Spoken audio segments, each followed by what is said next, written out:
Assalamualaikum warahmatullahi wabarakatuh. Waalaikumsalam Waalaikumsalam. warahmatullahi wabarakatuh.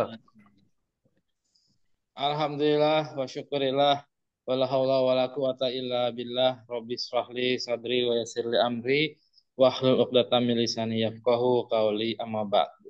Alhamdulillah kembali akhirnya kita bisa memberikan opini kembali masih bersama dengan Pilar Opini Liar. Bersama saya, Kang Abdul, ditemani oleh rekan saya yang sudah tidak asing lagi, ada Kang Dedi. Halo Kang Dedi. Assalamualaikum. Waalaikumsalam. Juga ada yang superstar, Kang Majid. Apa kabar Kang Majid? Sehat? Alhamdulillah sehat. Assalamualaikum, Al- Bang. Alhamdulillah. Waalaikumsalam warahmatullahi Waalaikumsalam. wabarakatuh. Dari outfitnya nih, keren banget nih. Saat Majid Ataki ya. Itu dong. Majid Masa Atake Al-Batawi itu.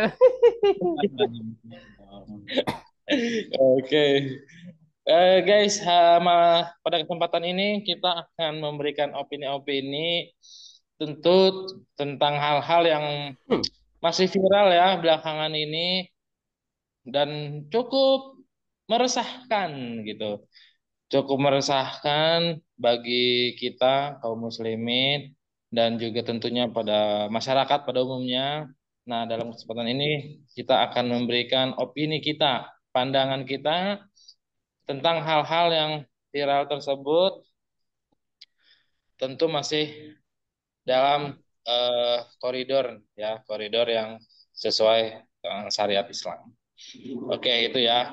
Jadi panduannya adalah standar kita adalah syariat Islam dulu. Namun sebelumnya kita harus tahu dulu nih faktanya seperti apa sehingga kita tidak ngasal ya dalam beropini, tentu berdasarkan fakta-fakta yang ada kita kaji kemudian kita berikan opini kita. Tentu teman-teman bisa memberikan pandangan apapun, pendapat apapun, bebas selama punya argumen yang kuat yang benar. Nah, udah siap nih? Udah siap belum? Siap. Siap. Oke, gas. Insya Yang pertama Allah. dulu nih, yang uh, viralnya ini cukup bertahan lama ya, yaitu apa disebutnya Ustadz, takut saya salah nyebut. Bang Gufron ya. Nah, Kang ini Gufron itu. fenomena hmm? Kang Gufron. Kang Gufron aja deh ya, biar Iya. biar biar terkesan lebih akrab ya. Kang Gufron ini gimana ya? Antum melihat fakta ini punya pandangan apa nih terhadap Kang Gufron ini? Karena masyarakat nampaknya terbagi dua gitu. Ada juga yang kesal, ada juga yang menikmati gitu loh. Loh, kok kesal tapi menikmati gitu loh. Ini gimana ya? Sebaiknya sikap kita sebagai seorang muslim, pandangannya seperti apa nih tentang Kang Gufron ini? Kita ke Kang Majid dulu, opininya Kang Majid, silakan Kang. Nih tentang Kang Gufron, bagaimana menurut antum nih? Baik-baik saja atau bagaimana?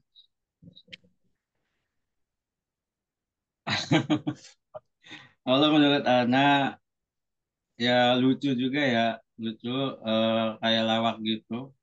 Oke. Kayak ada bahasa dan lain sebagainya. Imajinasinya sangat luar biasa batasnya gitu ya. Eh, jadi Ana tuh juga punya, Punya nggak apa buruk tuh? sih. Bahasa ya, bahasa-bahasa yang kayak gitu. Tapi jangan dicontoh. Oh, Kang Majid bisa bahasa semut kayak ini. Coba Kang Majid, gimana bahasa Bahasa semutnya? emang enggak deh.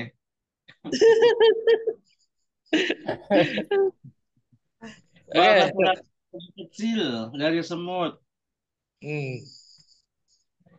Ya mudah-mudahan pada itu ya semuanya ngerti. Tapi untuk menyampaikannya Anda juga agak udah geli duluan. Coba dong, coba dong. Eh, 3 kalimat mungkin ya. Oke, oke, Ya, oke, oke, oke. oke, oke.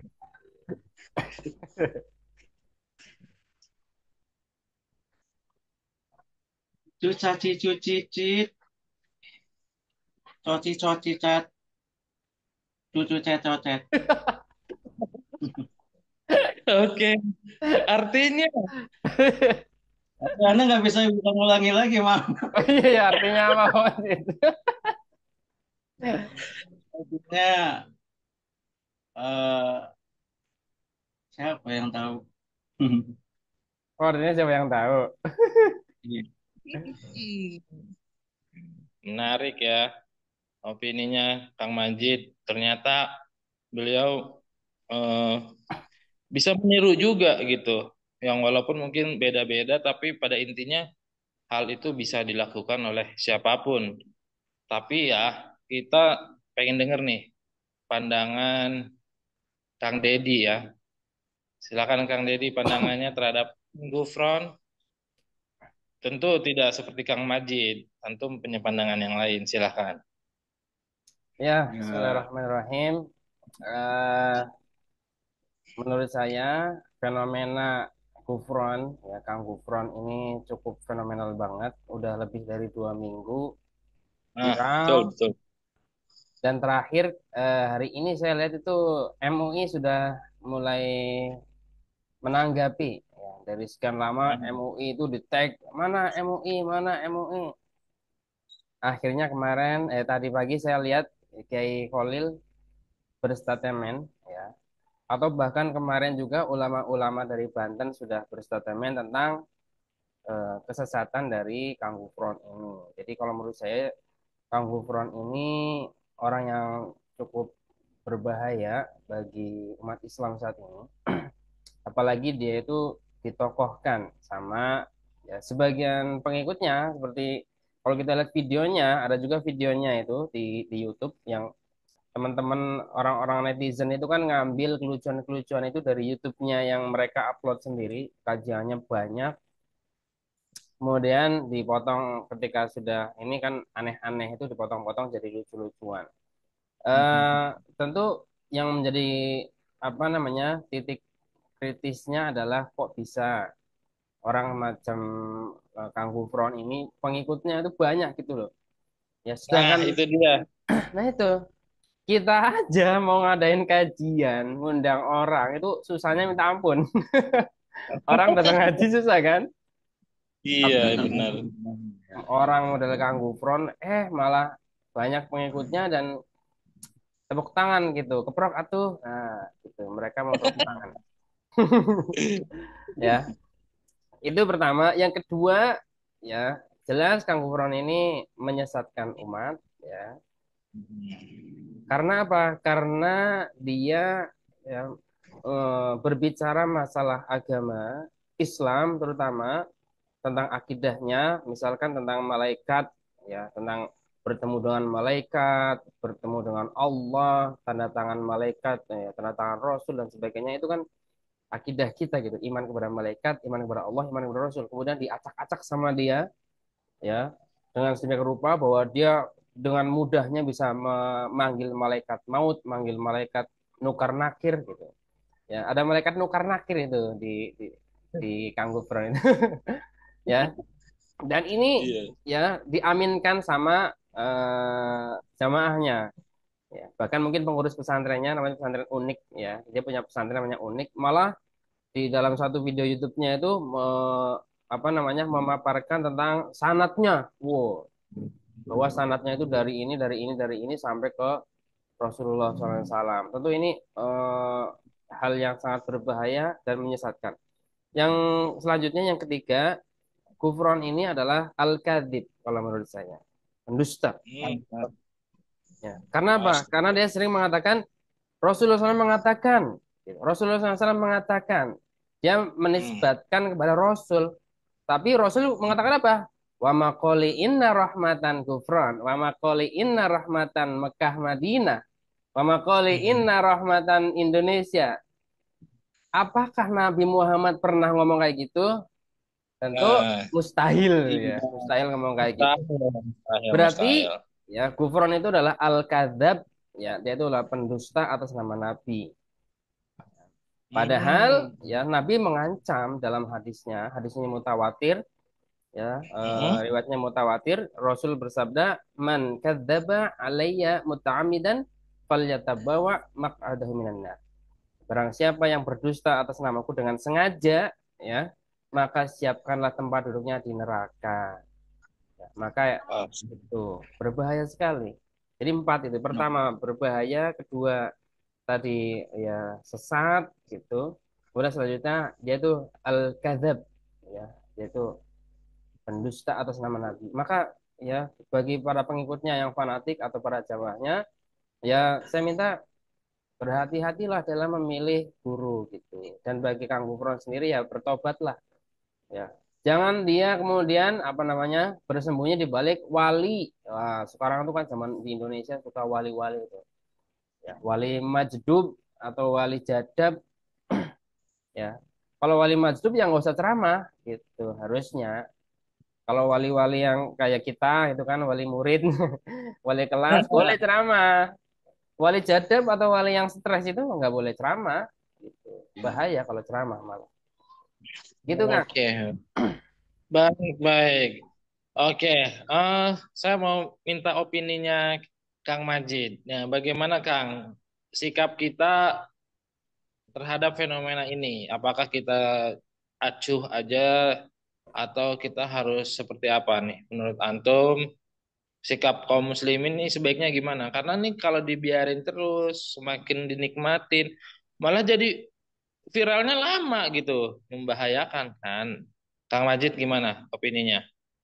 Biar tidak Baik, berlarut terus. mm-mm. Baik. Kalau menurut anak, ya ini kan perkara akidah ya. Ya di mana itu kan umat Islam itu akidah tuh harus sama, kayak gitu nggak boleh berbeda gitu. Apalagi nih eh, terkait dengan Allah, Rasul, malaikat, gitu ya. Ya tentu saja harus gitu ya, masyarakat itu harus benar-benar teliti gitu. Jangan asal nyebar, jangan asal ih lucu banget lu lucon, jangan asal kayak seolah-olah menolak tapi pada dasarnya dia mengikuti kayak gitu kan bahaya ya. Sekarang tuh Bah. beda tipis banget gitu netizen dan lain sebagainya itu ya. Ya jadi itu eh, apa ya sangat-sangat apa ya rusak gitu, rusak moral gitu. Apalagi yang diikut ada pengikutnya gitu kan. Apalagi pemuda sekarang ini kan benar-benar pemuda yang nggak jauh dari gadget ya kayak gitu. Ada itu kayak gini kayak gitu. Udah gitu banyak yang nggak ngaji juga kayak gitu. Banyak yang jauh dari Islam udah kena kayak gitu. Ih kok ada ya kayak gini, kok ada ya kayak gini kayak gitu. Sangkanya bener aja kayak gitu. Jadi memang pada intinya itu ya kita itu harus banyak-banyak menelaah ilmu, membaca kayak gitu kan. eh Bergaul atau berkumpul dengan orang-orang yang soleh, insya Allah tuh yang kayak gitu-gitu kita dapat tercurahkan gitu. Kalau misalkan kita sendiri misalkan tanpa ilmu, tanpa bimbingan dan sebagainya pasti ngikut kayak gitu. Jadi pesannya ya saling bergaul aja gitu sama orang-orang yang soleh, insya Allah lurus kayak gitu. Oke, mantap ya. Itu dia tadi pesannya. Sering-seringlah bergaul dengan orang-orang yang soleh dan juga rajin membaca, menambah ilmu ya, agar dari situ bisa diketahui mana nih yang sesat, mana nih yang tidak gitu. Sehingga tidak mudah terpengaruh, tidak mudah terprovokasi, atau bahkan jadi bahan untuk konten agar nambah banyak viewers dan lainnya.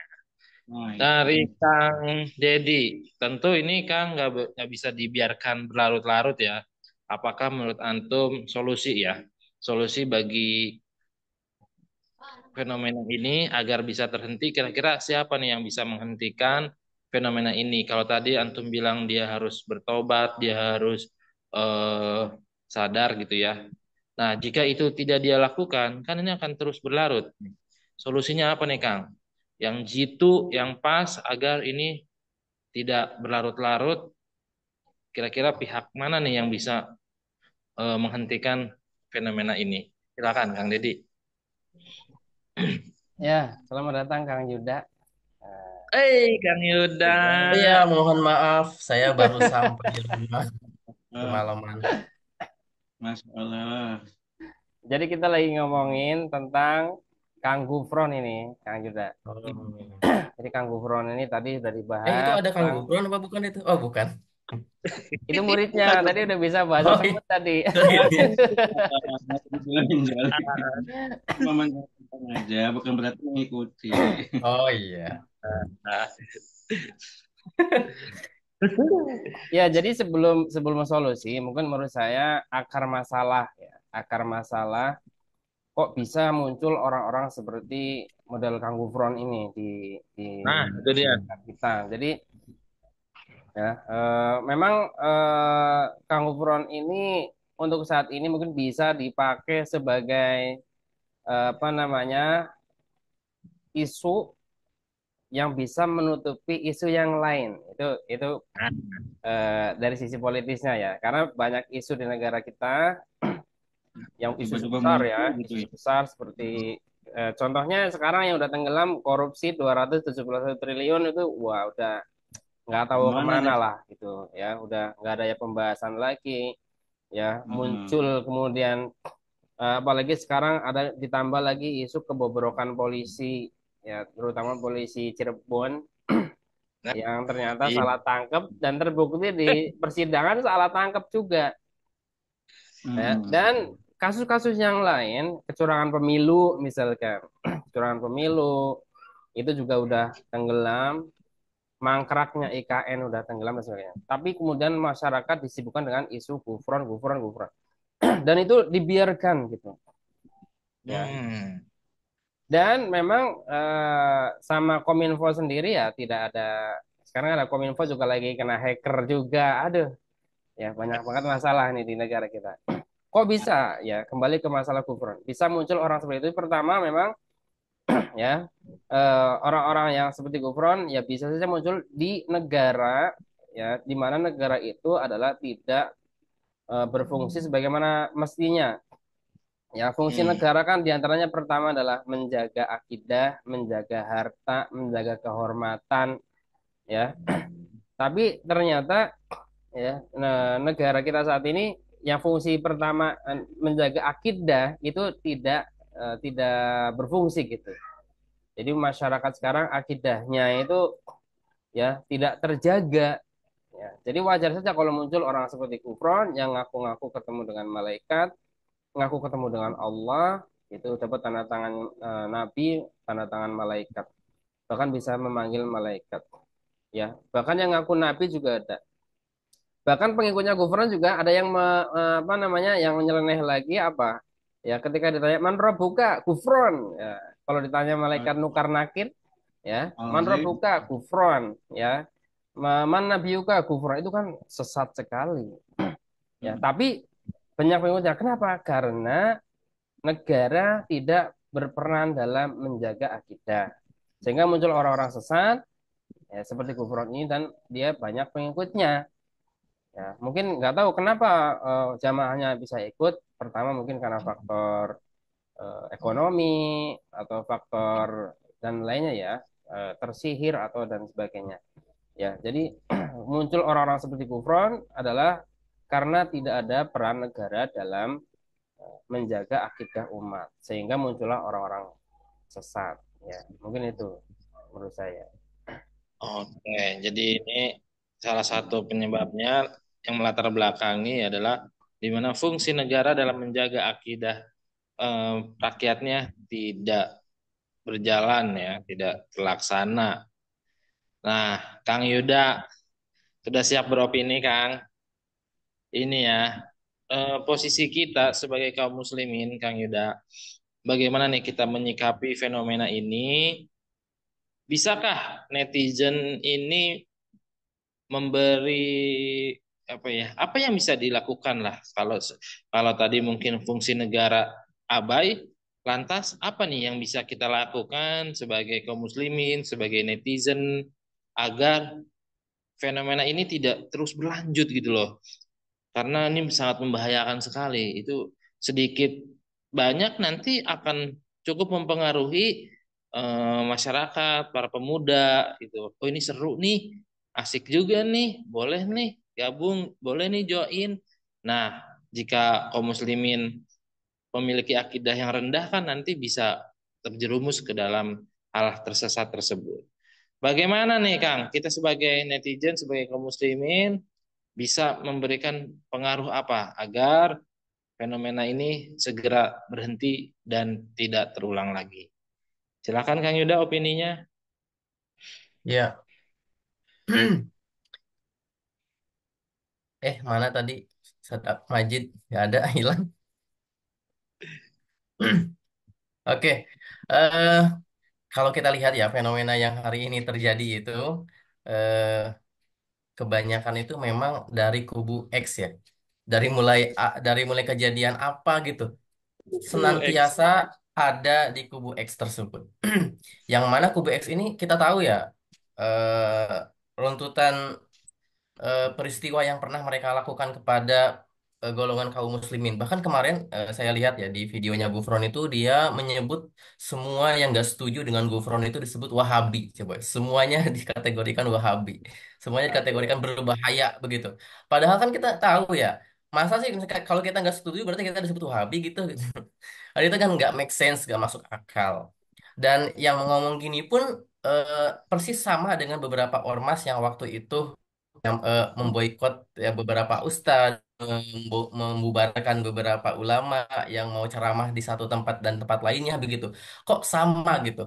Sepertinya memang ada hubungan satu dengan yang lainnya. Memang tadi yang disebutkan oleh Kang Deddy ya, bahwa boleh jadi hal ini sampai hari ini bisa tersebar memang karena dibudidayakan sih sebenarnya ya. Kenapa? Karena pada saat momen-momen krusial ya ada isu-isu besar, bisa jadi hal-hal yang demikian ini bisa menutup isu yang sebenarnya lebih besar daripada isu ini begitu. Makanya kita sebagai anak muda, bagaimana solusinya agar kita itu tidak FOMO ya. FOMO itu kan sebuah budaya di mana orang-orang tuh ketakutan ketinggalan zaman. Kalau orang-orang tuh sudah punya sebuah style, sudah punya sebuah aktivitas yang dilakukan banyak orang, nah biasanya muncul yang namanya FOMO. Ketakutan kita itu ketinggalan zaman. Akhirnya banyak anak muda itu yang eh, mengikuti arus sebagaimana kebanyakan orang. Solusinya bagaimana? Ya solusinya nonton channel ini. Itu sih singkatnya. Tapi nggak kayak gitu Oke. juga ya. Berarti kan teman-teman yang dimanapun yang sedang menyaksikan ini, tentu pada saat mau mengaji, pada saat mau apa ya, pada saat kita mau belajar Islam begitu ya, tentu harus kuat dulu dari akarnya sih, dari akidahnya. Uh, Cara menemukan akidah yang benar itu, uh, sebagaimana pembahasan-pembahasan kita ya, itu bisa melalui akal kita. Dari akal itu bisa menemukan yang namanya akidah itu sendiri, termasuk kita mempercayai adanya Tuhan ya atau mempercayai adanya Allah Subhanahu wa taala dan lain sebagainya. Sehingga kita beriman itu bukan atas dasar seseorang saja, fanatik belaka gitu kepada ormas, fanatik belaka kepada seseorang yang kita kagumi saja, tetapi kita beriman atau kita mempercayai satu dan yang lain hal itu memang karena hasil dari eh, kita memahami Islam itu melalui sebuah pemikiran sih begitu ya. Itu Kang Adul. Oke, itu yang bisa netizen lakukan, yang bisa dilakukan oleh kaum muslimin, tentu saja harus mulai menambah ilmunya, terutama di akidahnya, agar tidak mudah terpengaruh dengan hal-hal yang fenomena seperti tadi, ya. Dengan akidahnya yang benar, akidahnya yang kuat, insya Allah dia tidak akan terpengaruh, justru akan memerangi, melawan dan menghentikan apa yang bisa dia lakukan di media sosialnya masing-masing misalnya. Oke, ini kita masih ada waktu. Nanti dilanjut lagi apa diselesaikan di sini, Kang? Masih 5 menit lagi. 5 menit lagi cukup Cukup ya. untuk menerangkan tema pada kesempatan ini tentang Kang Gufron, yaitu bagaimana sih Islam ya, bagaimana Islam memvonis Kang Gufron ini dan solusinya apa. Kalau tadi saya tanya solusi belum terjawab, maka kita tuntaskan solusi. Dari Kang Majid dulu, solusinya apa Kang Majid? Agar ini bisa berhenti nih. Iya, solusinya adalah tadi ya, kita harus memperbanyak ilmu ya, dan Hmm. ilmu itu kita dapati dari benar orang-orang yang soleh gitu, maksudnya orang-orang yang di mana itu yang berlandaskan dengan Al-Quran, As-Sunnah gitu, bukan yang lain gitu, tidak ada dalil-dalil yang aneh-aneh kayak gitu. Solusinya ya harus lebih menelaah ilmu aja gitu, karena dengan ilmu itu kita akan terarah gitu. Jadi kalau ada yang aneh-aneh kita tetap terarah gitu. Itu menurut anak. Oke.